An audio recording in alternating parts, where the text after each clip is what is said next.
ውዶቼ እንዴት ናችሁ? ሰላም ናችሁ? ባለፈው እንግዲህ ታስታውሳላችሁ ጥያቄ ጠይቄ መልሱን ላገኘ ስራውን አሰራሩን እሸልማለሁ ብዬ ነበር። እንግዲህ መልሱን ያገኛችሁ ወንድሞች እና እህቶች ስላላችሁ ይሄውና አሰራሩን። መልሱ ያው አጓትና አይብ ነበረ። እሱን ለመስራት የሚያስፈልገን ምንም እርጎ ምንም አብሶ ሳንጠቀም በቀላሉ እንዴት እንደምንሰራ አሳያችኋለሁ። ይሄኛው ብረት ድስት የጋለ እንትን ላይ ጥጄዋለሁ። ወተት፣ ማንኛውም ወተት ያው እኛ የምናገኘው ወተት በውጭ ሀገር ይሄንን ወተት ወይም እንደዚህ አይነት ወተት ስለሆነ በእንደዚህ አይነት ጎማ እና አቾቶ ነው የሚያስፈልገኝ። ስለዚህ በዚህ መሰረት ስራዬን እጀምራለሁ። ወተት አድርጌ ማለት ነው።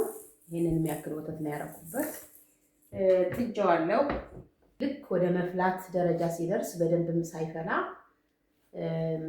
አቾቶውን እጨምራለሁ ማለት ነው። ሊፈላ ተቃርቧል። ሊፈላ እንደተቃረበ በምን አወቅኩኝ? ያው አረፋ ነገር አውጥቷል ማለት ነው። ስለዚህ አሁን እጨምራለሁ።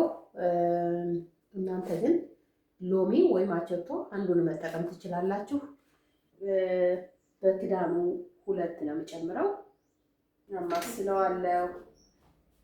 በደንብ እንዲተከተክ ሳይሆን ትንሽ ፈላ እንዲል ተወዋለሁ። ከዛ ትንሽ ፍልት ፈላ ማለት ሲጀምር በደንብ ከተንተከተከ አይቡ ስለሚበጣጠስ እንደምንፈልገው አይወጣልንም። ስለዚህ በደንብ እንዲፈላ አላደርገውም። እሳቱን ቅንስ አደርግና እንደዚህ ያደርገዋለሁ ማለት ነው። ይሄውላችሁ ምን የመሰለ አይብ አወጣው ማለት ነው።